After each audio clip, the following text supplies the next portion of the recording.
Bonjour ou bienvenue dans la maison du grand cerf qui regarde par la fenêtre le lapin venir à lui et crier ainsi.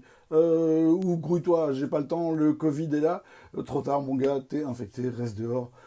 Confinez-vous. Je me suis baladé en bagnole parce que je devais faire un truc boulot hier et aujourd'hui. J'ai l'impression que c'est fini. J'ai le sentiment que c'est fini. Il y a tellement de monde sur les routes que tu vois plus l'ombre d'un policier et donc il n'y a plus de barrage et le confinement est terminé. Voilà. C'est particulier. Enfin, faites comme vous voulez. Moi, je m'en fous. Je ne commence pas avant septembre, mais il y a peut-être des gens qui auront envie de travailler avant d'être malades. Donc voilà. Et comme disait quelqu'un, pour l'instant, la deuxième vague est vaguement en Allemagne. Avec un peu de chance, elle devrait entrer en Belgique vers le 10 mai et arriver en France pour la capitulation vers le 18 juin, tranquillement, enfin le 17 juin, puisque le 18, c'est l'appel, histoire de s'enterrer comme il faut avec la pioche. Je vais vous présenter un truc aujourd'hui, ça s'appelle un pet nat. Pet nat, donc pet nat comme pet et nat comme nat. Vous me suivez? C'est en fait ce qu'on appelle la méthode ancestrale. C'est assez rigolo le monde du vin parce que il y a comme ça des cycles, des modes, etc. Et après ce qu'on peut qualifier d'allopathie, on va dire, on a eu la mode d'une forme d'homéopathie avec le bio. Le bio étant devenu le bio industriel, il doit complètement se réformer. Si on prend l'exemple comme cette année, là pour l'instant, dans des régions genre Bordeaux, sud du Rhône, un petit peu le Roussillon, un petit peu le Languedoc, ceux qui sont en bio, ils ont déjà pris des claques parce qu'en dehors des gelées, il y a déjà eu des épisodes un peu difficiles avec l'humidité et la chaleur. Et donc on a plein de maladies cryptogamiques qui arrivent et c'est difficile à traiter. Donc il faut se poser plein de questions. Puis il y a la biodynamie qui fonctionne quand même vachement bien, mais qui demande une main-d'œuvre énorme et qui fait des vins avec des coûts un peu incroyables. Puis il y a le vin nature, et dans le vin nature, on a réinventé les mots. On ne dit plus bouteille, on dit quille, on ne dit plus vin ni pinard. Alors pinard, ça c'est carrément boomer, quoi. C'est ouf, ouf. 6 boomer, là maintenant il faut dire jaja. C'est toujours la même chose, hein, donc c'est un truc qui se boit et qui se pisse. Et on ne dit plus méthode ancestrale parce que c'est quand même très très compliqué. C'est deux mots difficiles. Dans méthode, il y a un H muet, ancestral, il y a un E au bout, etc. Donc on dit petnat. Si vous avez un bar à vin qui vend du vin nature, vous dites petnat. Ça fait plus t'es ok, t'es bat, t'es in et tu bois du petnat. Le petnat, qu'est-ce donc? Bon, le pétnat, c'est la plus vieille méthode que l'on connaisse pour faire du vin effervescent, avant ce qu'on appelle la méthode traditionnelle, que l'on appelle normalement, qu'on appelait anciennement méthode champenoise, qui consiste à faire fermenter un vin blanc terminé en bouteille en ajoutant des levures dedans. On a une seconde fermentation, etc., etc. Vous connaissez le champagne, enfin, et tous les vins faits comme ça, les créments de Wallonie, les créments de France, plein de vins effervescents à travers le monde. Il y a une méthode qu'on appelle la méthode Charmat, comme le prince, qui permet de... Oui, ok, ça va. Celle-là, j'espère que vous l'avez captée. Oui, ça va, ça va. Je vois le regard glauque de mon caméraman. Et donc, la méthode Charma, comme le prince, disais-je, est une méthode... Il y a un problème avec mon col, mon bouton, ça frotte. Voilà. La méthode Charma, comme disait le prince, voilà, j'ai fait l'effort de me raser. Maintenant, j'aurai un fil en bouche pour pas faire de bruit avec mes boutons. Vous m'obligez à porter des t-shirts. Je n'en ai plus d'originaux. Je sais pas, faites un don. Pensez aux sommeliers dans le besoin et aux... Je ne veux pas dire comédien parce que je ne le suis pas, acteur non plus, mais enfin au mec qui joue sur scène, qui jouera pas avant 7 ans. Je me demande si je ferais pas comme les restaurants. Qu'est-ce que vous en pensez? Si je faisais un truc genre acheter des places pour mes prochains spectacles où qu'ils soient, vous achèteriez comme ça des blocs de places, histoire que j'ai à manger, quoi. Vous voyez pas que je dépéris? J'ai un creux là. D'accord, ok, laissez tomber. Donc je disais, non, sérieusement, il y a des vrais artistes qui sont vraiment dans la merde, qui n'ont pas encore eu droit à quoi que ce soit. Et depuis qu'on est en confinement, ils ont eu droit à rien. Donc c'est un peu chaud parce qu'ils n'ont rien à bouffer. Enfin bref, c'est une autre histoire. Je ne vais pas non plus vous faire pleurer tous les soirs. Je reviens à ceci. J'étais parti et vous m'avez interrompu. Donc je disais le pétnat, pardon, la méthode Charma comme le prince que l'on utilise pour faire le prosecco. Ah, on a trouvé un des mecs, un des assassins, en parlant du Prosecco, on en a trouvé un hier en Italie, mais on ne sait toujours pas qui a commandité. À Liège, il n'y a personne qui sait, ou ils savent tous, ou ils savent pas, mais on ne sait pas. Et puis, comment dirais-je, le pétnat, qui est la méthode ancestrale, la troisième méthode d'élaboration des vins effervescents. Alors, comment fait-on ici? Ben, ici, on est de nouveau au domaine de la bouhouille. Hein, c'est Nicolas qui a fait ça. C'est du Sauvigné gris comme cépage. Le millésime, c'est 2019. C'est du brut. Alors, fameux brut, c'est brut, mais il y a un peu de sucre résiduel. Pourquoi? Je vous explique tout de suite. Que se passe-t-il? Quand on vendange à peu près à peu de choses près l'un dans l'autre à 220, 200, entre 200 et 220, 240 grammes de succolite à peu près, pour obtenir une douzaine, 12, 13 degrés à la sortie. Ça, c'est la tapée. Sachant que 17 grammes de sucre donne 1 degré d'alcool quand ça fermente.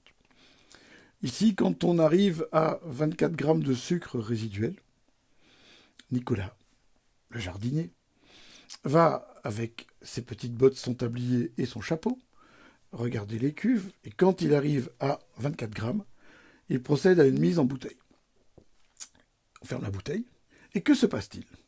Je ne sais pas si vous voyez bien, mais c'est pas super clair. Quand je l'aurai ouvert, vous verrez mieux.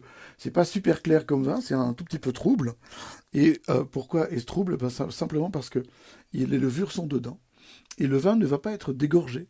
Et ce qui se passe, c'est que les levures vont travailler, ce qu'elles peuvent travailler, bouffer l'oxygène, faire ce qui se passe dans la seconde fermentation quand on fait une méthode traditionnelle, sauf que, soudainement, au lieu d'avoir, ça m'emmerde ce micro-là, comme ça ira mieux. Hein.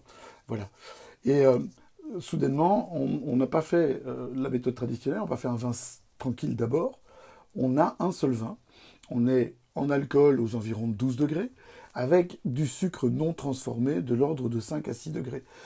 Les méthodes traditionnelles, les méthodes ancestrales, putain, à chaque fois je me mélange, les méthodes ancestrales les plus connues, que vous connaissez et que vous détestez sans les avoir jamais bu, c'est la clairette de Die, la blanquette de Milou et le Moscato d'Asti. Ça, c'est les trois plus connus. Ce sont des choses très très anciennes. Il y a des textes qui parlent de blanquette de Milou bien avant que l'on parle de champagne. C'est un peu compliqué, mais enfin du champagne effervescent, en tout cas, c'est tout à fait vrai. Donc, on va goûter ça, pétnat, pour méthode ancestrale. Évidemment, vous demandez une méthode ancestrale dans un bar à vin, et les gars vous regardent bizarrement. Ça s'ouvre au dépuceleur, vous voyez, ça bulle, hein, assez légèrement.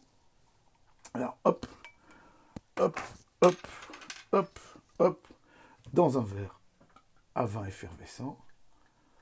Ça bulle très fort, ceci. Je vous dis d'où ça vient? Domaine de la bouhouille. Nicolas Ferrara, Valérie Schiens et tous les coopérateurs du domaine. Hier, c'était l'anniversaire de Nicolas et vous lui avez fait sa fête. Il est super content. Plein d'entre vous ont été voir sur le site de quoi il s'agissait. Je vous le mettrai en tête du post, que vous puissiez aller voir le domaine. Et tout petit domaine où on s'amuse comme des fous, où on fait la fête tous ensemble. C'est super gai. Et ils ont le sens de l'accueil avant tout. D'abord parce qu'ils sont wallons et que les wallons accueillent. Et ensuite parce qu'ils sont généreux naturellement.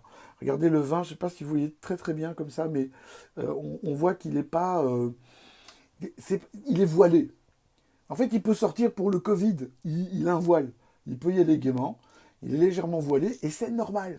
Si vous les laissez très très très longtemps en cave, debout, ça va sédimenter, ça va tomber, mais alors il ne faut plus les agiter. Et une fois que vous allez les remettre, vous les agiter, ben, tout va se remettre en suspension. Donc c'est des bouteilles à transporter uniquement sur coussin d'air, avec des vieilles déesses. Enfin moi je ne connais pas de vieilles déesses, je ne connais que des jeunes déesses, parce qu'une déesse c'est éternel. Oui bon ça va, j'arrête. Au niveau du nez, n'oubliez pas de dégazer un peu, hein, au départ, pour enlever le côté gaz carbonique et le côté un peu levuré qu'on pourrait avoir ici, puisqu'on est sur quelque chose d'assez particulier. On a quelque chose qui est... c'est moins intense que le brut de Nono, le brut intégral de Nono que j'ai goûté hier. C'est un côté beaucoup plus délicat, beaucoup plus léger. C'est floral, c'est tilleul, aubépine de cheval. Parfois c'est aubépine d'ours, mais ça dépend de la saison. Au printemps, les ours se réveillent, donc il vaut mieux aubépine de cheval. Et on a, J'irais bien jusqu'à Bourgeon de Cassis, mais vous connaissez, pour ceux qui me connaissent, qui m'ont vu sur scène, ce que je pense du Bourgeon de Cassis. Je demande toujours à voir, puisque le Bourgeon de Cassis, le bourgeon étant une forme de préservatif, il empêche les odeurs de passer. Et en parlant de préservatif, euh, on a inventé des préservatifs goût ananas, goût framboise, goût cerise, alors que ça n'a rien de naturel. Est-ce qu'on ne pourrait pas inventer un préservatif goût bite? Je pose la question, ce serait quand même beaucoup plus intéressant, tant qu'à faire. Oui, parce que, honnêtement, sucer avec des préservatifs, c'est dégueulasse. Enfin, j'ai peu d'expérience dans le sujet, mais vous avez le lubrifiant, la gelée, machin, spermicide, le goût du latex ou du synthétique, parce qu'il y en a qui sont allergiques au latex. Remarquez que ça peut être intéressant. Si vous êtes allergique au latex et que vous portez un préservatif en latex, d'un coup, ça peut se mettre à gonfler de façon, vous voyez, un peu Pierre Richard dans la chèvre, avec les piqûres de qui m'appelle, voilà. Je la rappellerai un peu plus tard. Et ça surprend toujours la sonnerie de ma fille. J'ai une sonnerie rien que pour elle. C'est normal, c'est ma fille. Et donc, euh, donc je disais, oui, elle m'appelle au moment où je parle de préservatif. Ça prouve que le mien était déchiré. Donc, je disais, revenons au pinard. Parce que c'est quand même ça qui est intéressant. Parfois, il y a des gens qui se plaignent parce que je mets un quart d'heure avant d'arriver au vin. Ici, j'ai commencé par le vin. Je fais mon petit quart d'heure de digression au milieu. Les étiquettes sont assez jolies, moi j'aime bien les dessins, c'est rigolo, ça change un peu, c'est printanier, voilà. Alors le texte qu'ils ont créé à l'arrière de l'étiquette, c'est du raisin, une bouteille, une capsule, la manière la plus simple de créer une bulle. Nos bulles sont élaborées entièrement au domaine, chaque fois capricieuses, quelquefois capricieuses, pardon, avec un dépôt éventuel, d'égorgement à la volée. Ça, c'est ce qu'il y a sur toutes les bouteilles, évidemment. Le dessus n'est pas là-dessus. Et toujours, toujours, toujours, le dessin du nono, sans qui rien ne serait arrivé. Ok. Ça va. C'est vraiment une chouette histoire, leur histoire. Et c'est vraiment des gens chouettes. Et donc, n'hésitez pas à faire connaissance avec le domaine. Alors, en bouche, ben, comme annoncé, il y a un petit peu de sucre résiduel qui vient quelque part combler l'acidité naturelle du vin parce que il le vendange assez tard pour avoir beaucoup de parfum, mais le Sauvigné, c'est un cépage qui donne beaucoup d'acidité.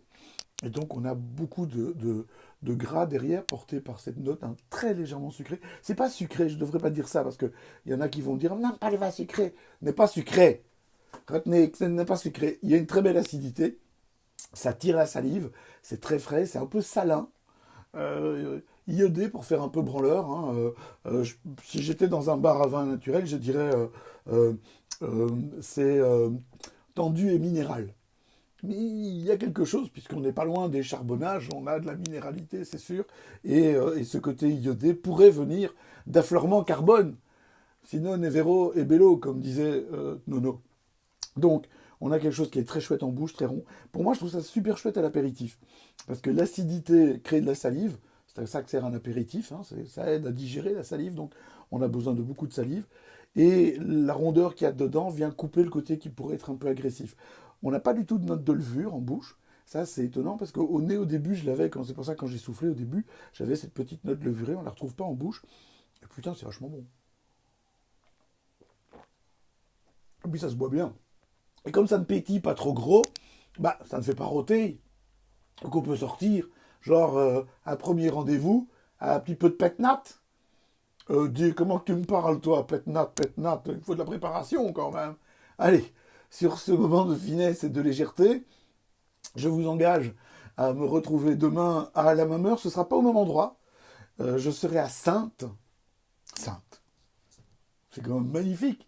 1er mai à Saintes, j'aurais pu être à Jodogne, mais bon, 1er mai à Jodogne, c'est un peu chier avec des schtroumpfs.